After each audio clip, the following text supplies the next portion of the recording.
wabarakatuh, membawakan program berita News Screen yang menghadirkan informasi seputar ekonomi maupun juga bisnis dari dalam negeri.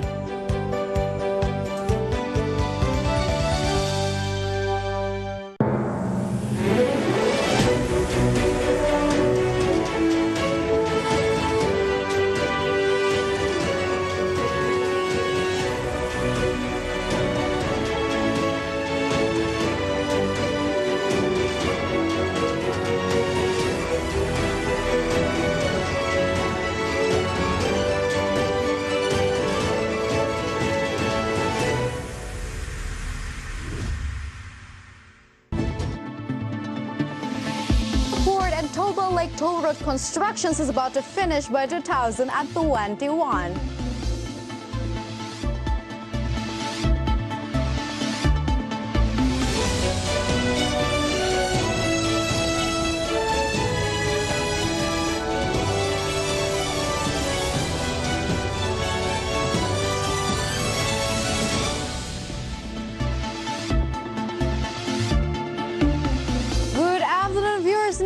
Singapore Market Headlines is ready to provide you a number of informations from business, economic, and capital market sectors. With me, Claranta Wijaya, and this is Market Headlines.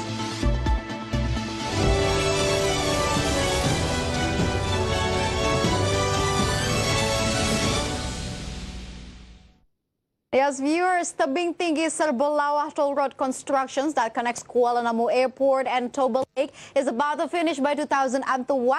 So in the end, from Medan to Lake Toba, it will only cost for 1.5 hours, and therefore it is believed to help grow the economy of the North Sumatra region.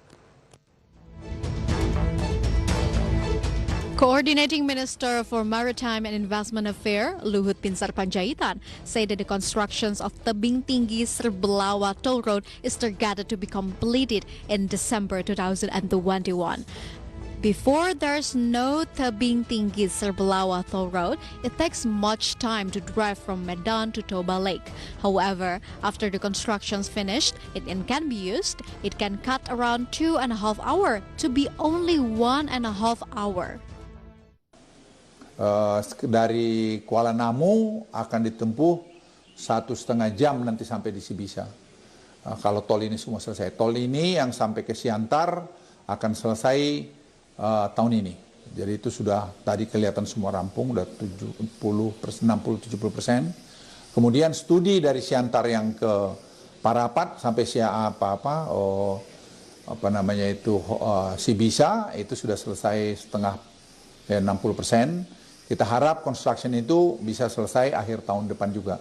Sehingga nanti dari airport Kuala Namu sampai ke Sibisa, di mana itu hanya 1,5 jam. Luhut also said that if the constructions is completed, economic activity in the area around the toll road will get benefit, especially for the tourism side. Toba Lake is one of the super priority destinations, and therefore it can elevate people's economy in the region. From Jakarta, Muhammad Olga for IDX Channel. Bank of Indonesia noted that Indonesia's foreign debt reached $417.5 billion or equivalent to 5,800 trillion rupiah in the fourth quarter of 2020. This amount of foreign debt increased by 3.5% on the annual basis. Bank of Indonesia noted that Indonesia's foreign debt reached $417.5 billion, increased by 3.5% year-on-year. Executive Director and Head of the Communication Department of Bank of Indonesia, Erwin Haryono, said that the increase in debt came from government and central bank debt, which reached $209.2 billion, and private debt, including state-owned enterprises, of $208.3 billion. Erwin said that government debt grew 3.3%. The increase in debt was due to the issuance of government securities on the financial market. Debt withdrawal is carried out to meet the financing needs of the state revenue and expenditure budget. Erwin explained that government debt is used for spending in the health service sector and social activities around 23.9%. Then for the construction sector, 16.7%, the education service sector, 16.7%, and the government administrations, the defense and social security sector, 11.9%. and the financial services sector and insurance 11.1%. Meanwhile, private debt grew 3.8% on an annual basis. However, debt growth actually slowed down from the third quarter of 2020 on an annual basis, reaching 6.2%. From all sources, for IDX Channel.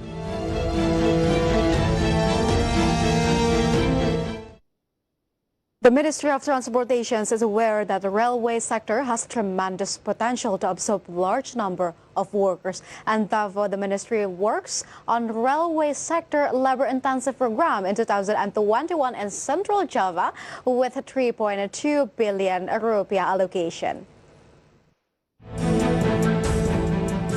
Not only railway plays a vital role in the national integration, but also absorb many laborers. Minister of Transportation Budi Karya Sumadi stated that the labor-intensive program is indeed one of the national priority programs that the government is pushing this year. The railway sector is the Ministry of Transportation is targeting to absorb around 39,000 workers in the labor-intensive program in 2021, specifically in Central Java. The budget allocation for this program is 3.2 billion rupiah. Railway sector labor-intensive activities in Central Java included 3 railway infrastructure projects. First, the electrification project for the Yogyakarta-Solo Cross Railroad. Second, the electrification project for the Solo Balapan, Solo Jebres railway lane. And the third one is constructions of Kulon Progo Ewot railway line. From all sources, IDX Channel.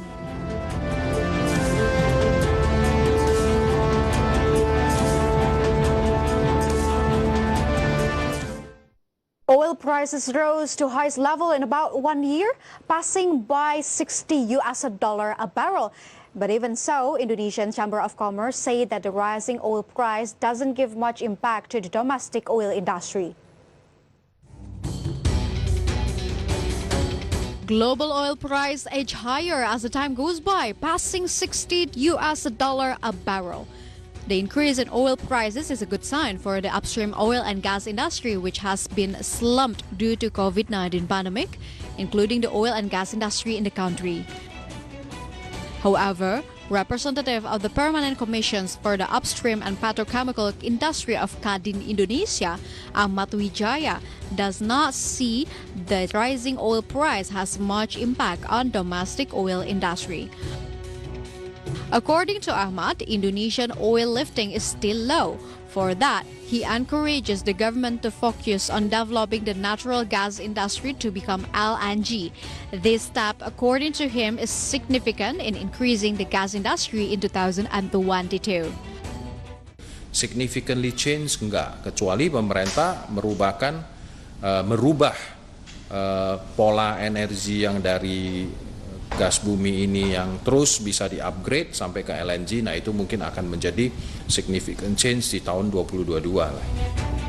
Besides that, from Ahmad's perspective, rising oil prices has no effect on investment in the sector because according to him, oil and gas investment is very dependent on political decisions taken by the government.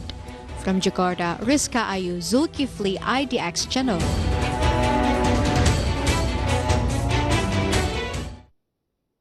Market headlines will be right back after this quick break. Stay tuned.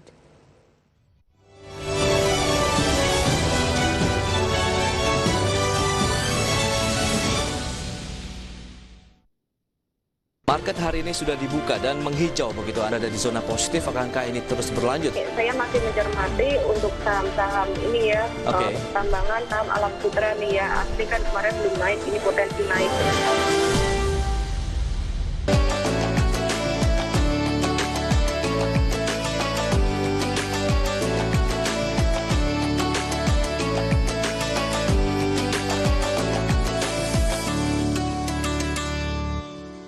Pasar modal dihebohkan dengan aksi influencer dan selebriti yang membuka suara dan merekomendasikan saham di publik. Influencer atau public figure ini mulai berani berbicara di ruang publik, berani menginformasikan terkait portofolio saham. Itu bukan endorser atau influencer yang mempromot perusahaan tersebut. Kemarin kan gue cuman cerita pengalaman gue aja, ini bukan endorse, pengalaman gue aja. Intinya jangan Presiden Jokowi disuntik vaksin Sinovac, pemerintah resmi menggelar vaksinasi nasional. Public figure ternama Raffi Ahmad menjadi artis atau selebritis layar kaca pertama yang mendapatkan penyuntikan vaksin Sinovac. Vaksinasi COVID-19 ini penting kita lakukan untuk memutus rantai. Hari ini tenaga kesehatan mulai menerima vaksinasi COVID.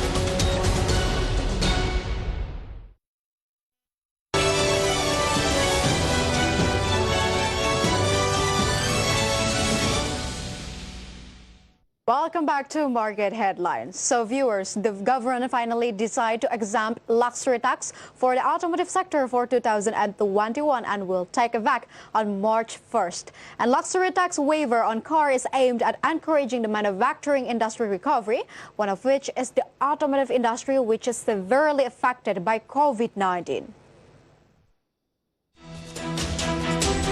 Luxury tax waiver on a car has been adopted.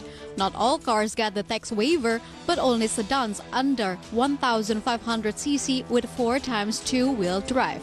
Special staff of Finance Minister Justinus Prasetyo stated that the incentives can escalate the national economic recovery. Within Justinus' perspective, these incentives is expected to increase middle to upper people's purchasing power. Moreover, this is able to encourage the automotive industry to be stronger because the automotive sector contributes to GDP as much as 700 trillion rupiah within 1.5 million workers. Pemerintah memutuskan untuk memberikan diskon pajak untuk mobil atau kendaraan bermotor sampai dengan 1.500 cc. Kebijakan ini diambil secara bulat, Kementerian Keuangan juga mendukung dan di Oktober 2020 memulai melakukan serangkaian kajian untuk memastikan desain kebijakan ini tepat sasaran maupun tepat segmen sehingga berdampak pada perekonomian. Luxury tax waiver on a car will be subjected to 25% to 100% waiver. For the first 3 months, luxury tax is 100% waived. And then the next 3 months, it will be 50% off. At the third stage is given by 25% discount. From Jakarta, Ade Firmansyah for IDX Channel.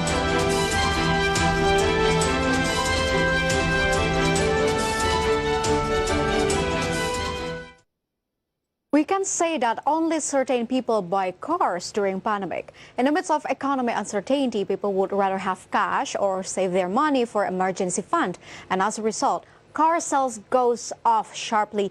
To save the industry, Indonesia will temporarily remove a luxury tax on sales of some cars to bolster its automotive industry. And this was announced directly by the coordinating ministry for the economic affair, Erlangga Hartarto. So when will it take effect and what is the criteria? So let's see it in the next graphic.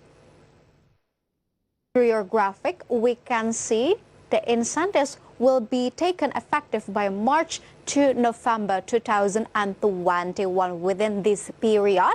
But not all cars will have these kind of incentives, but rather than they are having the criteria. First of all, it should be car with the less than 1,500 cc. And the next one is it should be 4.2 drives. And the next one is the car must be 70% contained of domestic component level, and it is the type of sedan that will have the incentives. And yes, the incentives will be given in the stages over 9 months, and whereas each stage will last for 3 months. First stage, there will be no luxury tax applied, or 100% free for the first 3 months.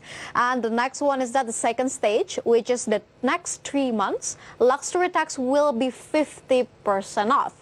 And the last stage, which is the last 3 months, the luxury tax will be discounted for 25%. And this brings huge advantages to the buyers. At the first place, consumers are subject to the luxury tax of around 10% to 125%, depending on the type, the one they're buying the new car. But now, not anymore. if the given criteria fits into your desire, of course. And despite the pro and cons being one sector that is heavily impacted by the pandemic, government's reason is strong enough to apply these incentives. So let's see the reason behind the removing luxury tax on the certain cars in the next graphic. Through your screen, we can see the valid reasons on why government do this. Here it is. The first thing first, government would like to cut the luxury tax on the car sales, which in the certain cars, of course. And the next one is by increasing people's purchasing power. So this is the ultimate aim of removing the luxury tax. And then after that, it will increase the utilizations of the automotive industry. And the next one is that boosting the economic recovery growth in 2021. And in line with the ministry's reason, Chairman of Associations of Indonesia's Automotive Industry, or GAIKINDO, Jongki Sugiarto, said that the implementations of a luxury tax waiver can reduce car price and stimulate the national car industry. The key is people's purchasing power, or the ability to afford cars. When we talk about car, we talk about automotive industry as a whole, because in producing car, there are so many sectors are involved, and therefore the incentive is not only benefiting the car seller and the buyer, of course, but also the wider area because of its multiplier effect. So let's see the projections on what will happen after removing luxury tax on the new cars. Here it is. We can see the best case scenario on removing the luxury tax. Through your screen, we can see the car productions will reach 81,000 units and more. And the next one is that contributing around 1.4 trillion rupiah to the state income, and it leads to making state surplus of 1.6 trillion rupiah. And of course, in running its business, the automotive industry is considered to have links with other supporting industries, where the raw material industry contributes around 59% in the automotive industry. And the automotive industry is also labor-intensive industry, and currently more than 1.5 million people work in the automotive industry, which consists of 5 sectors. So let's break it down. In the next graphic, we can see the sectors in Indonesia's automotive industry. So far we have 5 sectors in here. First of all, in the first tier, we got 550 companies that absorb 220,000 workers. And the next one is that the second and the third tier of the 1,000 companies, and consisted of 210,000 workers. And also don't forget about the assembly lines that required 75,000 workers in it. And the next one is unauthorized dealer and repairs, which consists of 595,000 workers. And the last one is that the authorized dealer and repairs that absorbs workers of 400,000 workers. And the expansions of the labor-intensive industry is projected to compensate for faster national economic recovery. And therefore, government believes that this way, removing luxury tax on sales of some cars is a win-win solution for all parties. And just after government announced decisions on removing luxury tax on the car of some cars, several stocks in automotive sector and their derivatives paid up in the 2 days trading stock. In the opening market, Indomobil Success International went up 17.94%, while Astro International went up 3.42%, and Indomobil Multijasa, or IMJS, went up 16.56%. So as we can see that the multiplier effect is real, even stock market get the benefit from it. So viewers, with the luxury tax waiver, are you going to buy cars by this March and the next 9 months? Well, the choice in your hand and of course your wallet. And stay tuned on market headlines, because we will be right back after this quick break.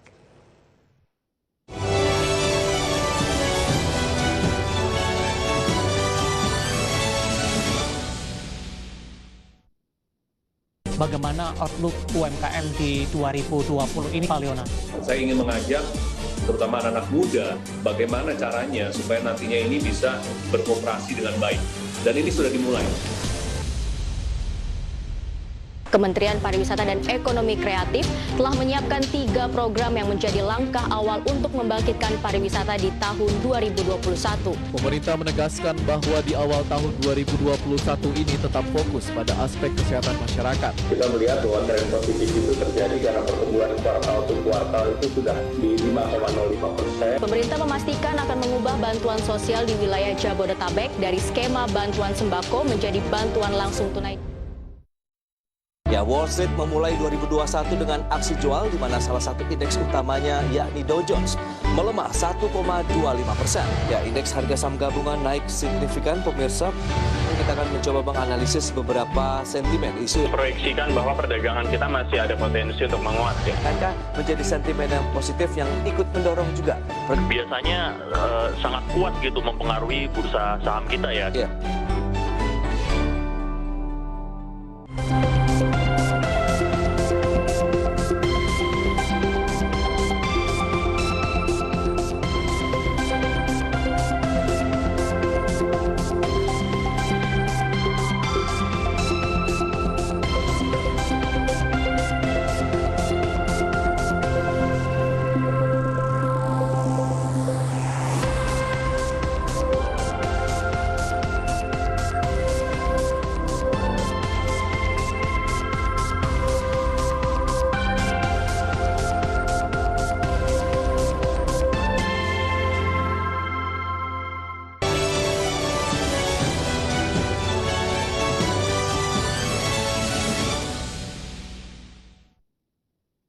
Welcome back to Market Headlines. So viewers, let's take a look at Jakarta Composite Index intraday movement. So earlier today, JCI was open at level 6,248.32. And then approaching the closing time of the first session, the index was on the level of 6,273.83.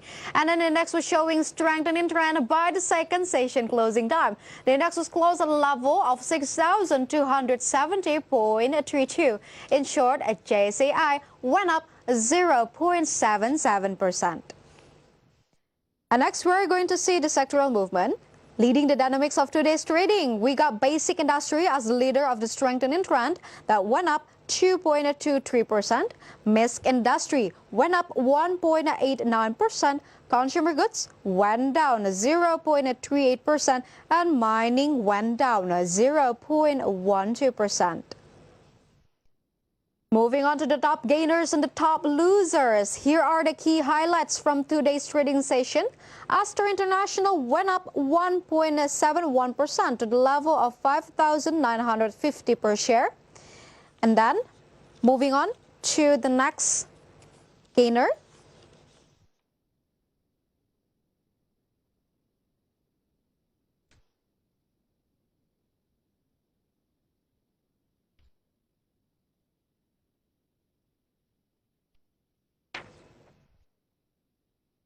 And then for the gainers, we got Antam that went up 1.05%. Next, we got BBRI that went up 0.64%. And Waskita that went up 3.54%. Meantime, for the top losers for today's trading, we got BBCA that went down 1.16%. We got MDKI that went down 1.55%. And Inco that went down 1.18%. And next, we're going to see the intraday movement of rupiah towards US dollar. So rupiah opened at the level of 13,946, and rupiah was also showing strengthening trend by US dollar. I was closed at the level of 13,881. In summary, rupiah went up 0.85%.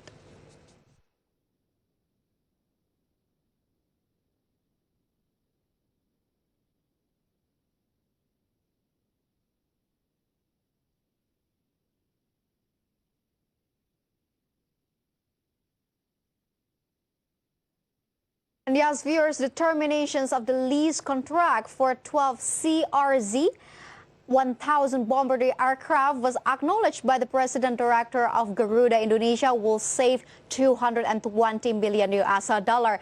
Meanwhile, for the routes previously served by the Bombardier aircraft, it will be replaced by Boeing 737-800. President Director of Garuda Indonesia, Irfan Setiaputra, stated that terminating the lease contract for 12 CRJ-1000 Bombardier aircraft will save around $220 million in cost. This is, of course, part of the company's strategy in reducing losses. Irfan admitted that Garuda Indonesia had to bear the losses as a result of the Bombardier aircraft of more than $30 million per year. This amount was declared unbalanced with the cost of renting an aircraft worth $27 million. Kita sudah mengeluarkan setiap tahun sewa pesawat $27 juta untuk 12 pesawat tersebut, tetapi kita mengalami kerugian lebih dari $30 juta. Apabila kita terminasi pada tanggal 1 Februari kemarin sampai dengan akhir masa kontraknya, kita akan saving di angka lebih dari $220 juta. Ini sebuah upaya kita untuk menghilangkan atau minimal mengurangi kerugian daripada penggunaan pesawat ini di Garuda. Management of Garuda Indonesia added that the flight routes that previously used Bombardier aircraft will be replaced with Boeing 737-800. From Jakarta, Ricky Anwardi for IDX Channel.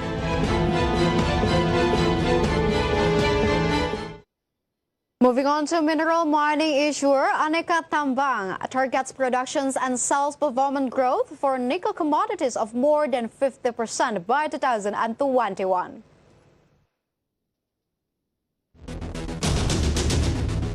Mineral mining issuers Aneka Tambang targets productions and sales performance growth for nickel commodities of more than 50% by 2021. As VP Corporate Secretary Aneka Tambang Kunto Hendra Pawoku said that the company is targeting nickel ore productions volume in 2021 to be 8.44 billion wet metric tons. That number is up 77% compared to the achievement of unaudited nickel ore production in 2020, which was only 4.76 million wet metric tons. Kunto explained that the increase in nickel ore productions will be used as a raw material for the company's ferronickel plant and support sales to domestic customers. In addition, the issuers quoted AMTM shares also targets nickel ore sales in 2021 to increase 104% to 6.71 million wet metric tons. In 2020, Antam's unaudited nickel ore sales only reached 3.3 million wet metric tons. The increase in the sales target is also in line with the outlook for the growth of the domestic nickel processing industry.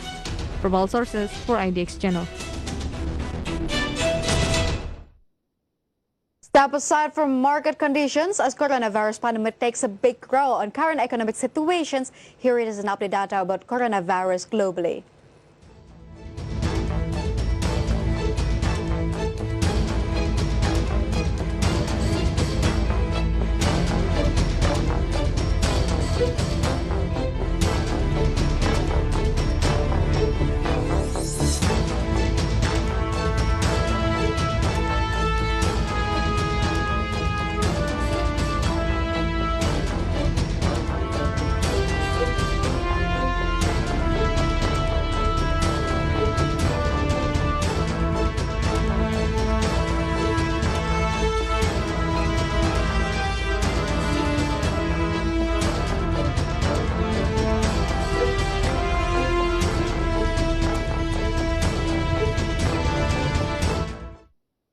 And the news close of market headlines today. Please enjoy our next program on IDX Channel, your trustworthy economic business and capital market channel. I'm Claranta Wijaya. Have a nice evening and stay safe.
Kunci dari kesuksesan hulu migas Indonesia ke depan ini apa, Pak? Fleksibilitas fiskal yang akan dikeluarkan untuk menjaga keekonomian. Investor akan datang itu saja. Oke, Pak. Ekonomiannya terjamin.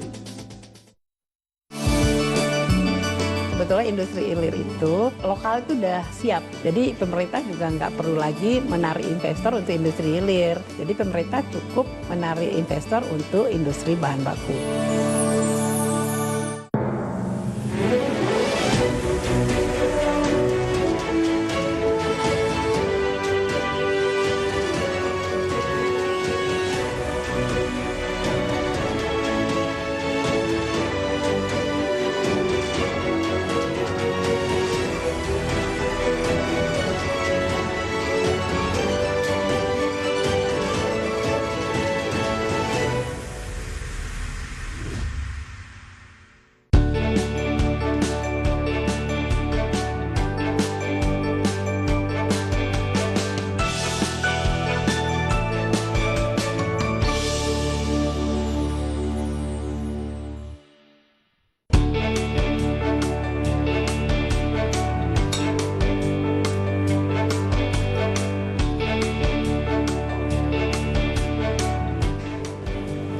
Oi, Jan. Well, main dah lu, so sibuk banget lu. Biasa, mantau saham lah tiap hari. Wih, sedap. Nabung, Pak? Nabung dong, lo dong? Gua udah dari 3 bulan yang lalu sih gua nabung saham. Oh, udah mulai? Hasil udah kelihatan? Lumayan ya, ada plus dan minus yang namanya juga saham.